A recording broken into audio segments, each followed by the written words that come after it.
तो आज की वीडियो में हम सीखेंगे कि जिससे पहले मैंने आपको वीडियो बना के दी थी कि एवरेज इफ्स कैसे निकालते हैं। एवरेज इफ्स कैसे निकालते हैं मतलब एक कंडीशन पे अगर हमें एवरेज निकालना है तो कैसे निकालेंगे। दो कंडीशन या दो से ज़्यादा कंडीशन पे अगर हमें एवरेज निकालना हो तो हम किस फॉर्मूले का यूज़ करेंगे। वो सारी चीज़ें मैंने सेपरेट वीडियो में बना के आपको बताया था। लेकिन इस वीडियो में आपको मैं दोनों का डिफरेंस बताऊंगा कि अगर हमें एवरेज इफ से निकालना मतलब एक कंडीशन से अगर हमें कोई डेटा एवरेज निकालना है या फिर दो से ज़्यादा अगर कंडीशन पे हमें एवरेज निकालना है तो दोनों का डिफरेंस हम यहीं करके दिखाएंगे इसी वीडियो में। तो अगर आपको वहाँ समझ में नहीं आया तो इस वीडियो में आपको पूरा अच्छे से समझ में आ जाएगा, ये आपको मैं गारंटी देता हूँ। तो ये जो एवरेज का फॉर्मूला है बहुत काम का होता है हमारे ऑफिस वर्क में। जब भी हम किसी एमआईएस पे काम करते हैं तो ये सीखना आपके लिए बहुत ज़रूरी है दोस्तों। ठीक है, तो ये आज की वीडियो हम शुरू करते हैं और दोस्तों वीडियो बहुत इंपॉर्टेंट है तो इस वीडियो को शुरुआत से एंड तक पूरी देखना। और वीडियो अगर आपको अच्छी लगे तो उसको लाइक जरूर करना। और अगर आप हमारे चैनल पर पहली बार है तो चैनल को सब्सक्राइब करके जरूर जुड़ना, क्योंकि यहाँ पर कंप्लीट एक्सेल की पूरी जानकारी देते हैं। ठीक है, तो हम अपनी वीडियो आज की स्टार्ट करते हैं।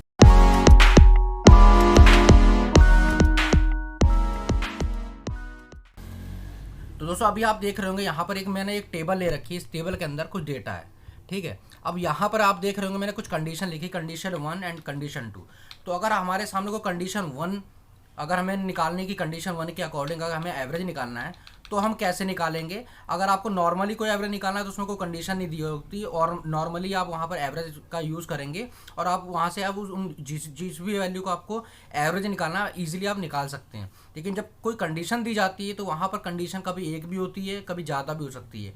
तो यहाँ पर दोनों चीज़ें हम समझेंगे। ठीक है, तो यहाँ पर मैंने कंडीशन 1 क्या लिए सिटी, कि अगर हमें सिटी वाइज किसी भी डेटा का अगर हमें एवरेज निकालना है तो हम कैसे निकालेंगे। सेकंड कंडीशन अगर मैं जब दूसरा अभी बताऊंगा कि दोनों कंडीशन को एक साथ हम करके दिखाएंगे कि दोनों कंडीशन मुझे चाहिए कि सिटी वाइज वो प्रोडक्ट का स्टेटस क्या। जैसे यहाँ प्रोडक्ट का स्टेटस आप देख रहे हैं, एक कोई प्रोडक्ट पुराना है कोई हमारा नया ऐड हुआ है। तो अगर दोनों को अगर हमें मिक्स करके देखना हो कि क्या हमारा एवरेज आता है तो हम कैसे निकालेंगे। ठीक है, तो पहले हम एवरेज का हम यूज़ करेंगे। तो पहले हम निकाल रहे हैं कंडीशन 1 के लिए। तो कंडीशन 1 के लिए हम क्या कौन सा फॉर्मूला लगाते हैं, इक्वल टू एवरेज। तो एवरेज जैसे हम लेंगे तो यहाँ पर आ रहा है हमारा एवरेज इफ, मतलब इफ के साथ कि एवरेज यदि, इसका मतलब होता है एवरेज यदि मतलब किसका आप निकालना चाहते हैं। तो मैं इसको सेलेक्ट कर लूँगा। तो हम फॉर्मूले के अकॉर्डिंग चलेंगे कि फॉर्मूला हमसे क्या क्या पूछ रहा है ताकि हमें कोई दिक्कत ही नहीं होगी। तो सबसे पहले पूछ रहा है रेंज, कि किस रेंज का आप डेटा एवरेज निकालना चाहते हैं। तो सबसे पहले आपको ये ध्यान रखना होगा कि हमें कौन सी कंडीशन हमें निकालनी है। तो मतलब हमें यहाँ सिटी पूछ रहा है तो हमें रेंज भी हमें सिटी वाली रेंज सेलेक्ट करनी पड़ेगी और कोई हम नहीं कर सकते, क्योंकि अगर हम कोई और सेलेक्ट करेंगे तो हमारा डेटा हमें फॉल्स दे देगा और हमें रिजल्ट नहीं मिलेगा। तो हमें यहाँ सिटी पूछ रहा है तो हमें रेंज यहाँ पर डेटा हमें सिटी ही सेलेक्ट करनी है। ठीक है, तो हमने पूरी सिटी सेलेक्ट कर ली, हेडर के साथ हमने सेलेक्ट कर लिया। उसके बाद हम कोमा देंगे। उसके बाद क्राइटेरिया बोल रहा है तो उस सिटी का क्राइटेरिया हमारा क्या होगा, हमारी जो कंडीशन यहाँ पूछे कि इस सेल के अंदर जो भी सिटी आएगी वो हमारा क्राइटेरिया हो जाएगा, उसके अकॉर्डिंग हमारा एवरेज करके देगा। ठीक है, और जो हमारा फाइनल है वो एवरेज रेंज, कि हमें किस वैल्यू का हमें एवरेज देना है। तो हमारे पास जो वैल्यू है जिस भी मतलब जितनी भी सेल का आपको एवरेज देना है उतनी आपको मतलब कॉलम सेलेक्ट करना है। तो मेरे को यहाँ से लेके ये पूरा सेलेक्ट करना है कॉलम। ठीक है, तो ये मैंने सेलेक्ट कर लिया। अब इसका मेरे को एवरेज देना है तो हम ब्रैकेट क्लोज कर देंगे और एंटर कर देंगे। तो दोस्तों अभी यहाँ पर फॉल्स आ रहा है क्योंकि ये जो कॉलम यहाँ पर अभी ब्लैंक आ रहा है। तो जैसे मैं यहाँ लिख देता हूँ न्यू दिल्ली।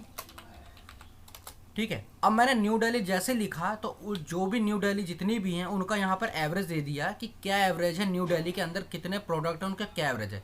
तो यह है सिंपल तरीका, अगर हमें कंडीशन 1 दे रखी हो तो हम कैसे एवरेज निकालते हैं। ठीक है, अब सपोज अगर आपको एक से ज़्यादा कंडीशन दी जाए कि न्यू दिल्ली के अंदर वो प्रोडक्ट क्या है, मतलब कुछ भी हो सकता है आपके अकॉर्डिंग। मैं यहाँ पे आपको बेस समझा रहा हूँ कि कैसे हम सेकंड कंडीशन अगर हमें यूज़ करनी है, थर्ड कंडीशन यूज़ करनी, मतलब यहाँ पर कितनी भी कंडीशन यूज़ कर सकते हैं इस दूसरे फॉर्मूले से। ठीक है, तो होप आपको पहली कंडीशन समझ में आ गई कि एवरेज इफ हम किस लिए यूज़ करते हैं। ठीक है, और दूसरा अगर आपको अभी समझ में नहीं आया तो आप पॉज करके बार बार इसको देख सकते हैं, आप इजीली आप समझ जाएंगे। अब मैं दोबारा मल्टीपल कंडीशन के साथ अगर हमें एवरेज यूज़ करना तो हम कैसे करेंगे। तो हम यहाँ लिखेंगे एवरेज। अब हमें यहाँ पर ये वाला यूज़ नहीं करना, हमें लास्ट वाला यूज़ करना है। इसके साथ एस लगा, मतलब इफ़ के साथ एस लगा है। तो इसको मैं सेलेक्ट कर लूँगा टैब के साथ। सेलेक्ट करने के बाद अब यहाँ पर सबसे पहले पूछ रहा है कि एवरेज रेंज। सबसे पहले वहाँ पर क्या पूछ रहा था, वहाँ पर हमारा सबसे पहले रेंज पूछा था, लेकिन यहाँ सबसे पहले पूछ रहा है कि एवरेज रेंज, मतलब ये फॉर्मूले में पहले हमारी एवरेज ही पूछ रहा है कि किन वैल्यू को आपको एवरेज करना है। तो मैं यहाँ पूरा मैंने सेलेक्ट कर लिया। जो मेरे को एवरेज करनी है, ठीक है। मैंने सेलेक्ट करके बाद कोमा दे दूंगा। अब क्राइटेरिया रेंज 1, मतलब रेंज 1 पूछ रहा है कि कौन सा क्राइटेरिया आप रखना चाहते हैं एवरेज करने के लिए। तो यहाँ पर ऐसे मेरी सिटी है और प्रोडक्ट है, आप कोई भी कंडीशन पहले रख सकते हैं, ऐसा नहीं कि ये पहले यही रखेंगे या ये रख सकते, कोई भी रख सकते हैं, लेकिन उनका सीक्वेंस इक्वल होना चाहिए। मतलब अगर आप प्रोडक्ट का स्टेटस रख रहे हो तो रेंज भी आपको वही होनी चाहिए। तो मैं सबसे पहले यहाँ रख रहा हूँ सिटी का, ठीक है। तो सिटी का मेरा ये रहा क्राइटेरिया, मैं इसको सेलेक्ट कर लूँगा, ठीक है, कोमा। अब जो उसका क्राइटेरिया होगा, इस क्राइटेरिया रेंज 1 का क्राइटेरिया 1 होगा, वो मेरा क्या होगा, जो मेरा ये कंडीशन 1 में से पूछी गई है। तो मैंने सेलेक्ट कर लिया। अब क्राइटेरिया रेंज 2, मतलब मेरे को अगर सेकंड कंडीशन लगानी तो मेरा क्राइटेरिया क्या होगा, तो यहाँ प्रोडक्ट का स्टेटस है, तो मुझे भी क्या करना है, यहाँ पर प्रोडक्ट का स्टेटस ही रेंज लेनी है और मैं कुछ नहीं ले सकता, अदरवाइज मेरा फॉल्स आ जाएगा। तो मैंने सेलेक्ट कर लिया। अब कोमा, अब इसका क्राइटेरिया हमारा क्या है, कॉलम हमारा क्या है, एफ कॉलम है, ये वाला मैं सेलेक्ट कर लूँगा।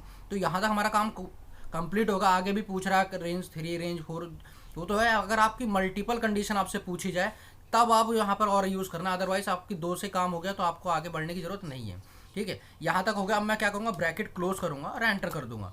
तो यहाँ पर फॉल्स आ रहा, मैं यहाँ पर लिख देता हूँ, जैसे मैंने कहा ओल्ड लिखा, तो इसका मेरा पर रेंज आ गया कि न्यू दिल्ली के अंदर ओल्ड जो मेरे पर प्रोडक्ट है उसका जो मतलब रेंज वो एवरेज है, उसका एवरेज मेरा ये आया। अब मैं यहाँ न्यू कर देता हूँ, तो आप देखेंगे जो न्यू दिल्ली के अंदर मेरा न्यू प्रोडक्ट है उसका जो एवरेज है वो 300 है, ठीक है। ऐसे में अगर यहाँ पर कोई और मैं मतलब ले लेता हूँ, जैसे मान लो मैं मेरठ ले लेता हूँ, ठीक है। अब मैं यहाँ मेरठ कर दूंगा, तो आप देखेंगे मेरठ के अकॉर्डिंग जो मेरठ का मतलब एवरेज है न्यू प्रोडक्ट का, वो यहाँ पर आ चुका है। तो अभी आप देखेंगे यहाँ पर जो मेरा मेरठ का, हम इसको चेक कर लेते हैं। ये जो हमारे मेरठ है उसके 2 प्रोडक्ट टाइप है, वो क्या हमारे न्यू है। तो अगर इन दोनों को हम यहाँ पर सेलेक्ट कर लेंगे तो आप देखेंगे इनका जो एवरेज आएगा, आप करके देखेंगे तो वही आएगा जो हमारा यहाँ पर आया होगा, ठीक है। तो ये जो कंडीशन थी कि आपको अगर हमें एवरेज इफ़ का यूज़ करना हो या एवरेज इफ्स का यूज़ करना होगा मल्टीपल का, तो हम दोनों का डिफरेंस करके हम कैसे हम काम कर सकते हैं अपने ऑफिस वर्क में। तो होप दोस्तों आपको ये वीडियो अच्छी लगी होगी। अगर आपको अच्छी लगी तो इस वीडियो को लाइक करें, कमेंट करके जरूर बताएं कि आपको वीडियो कैसी लगी। अगर फिर भी कोई प्रॉब्लम है तो आप मेरे को जरूर बताना, मैं इसको बेस्ट से बेस्ट आपको सोल्यूशन जरूर दूंगा, ठीक है दोस्तों। तो मिलते हैं नेक्स्ट वीडियो में नई नई चीज़ों से, तब तक के लिए थैंक यू सो मच।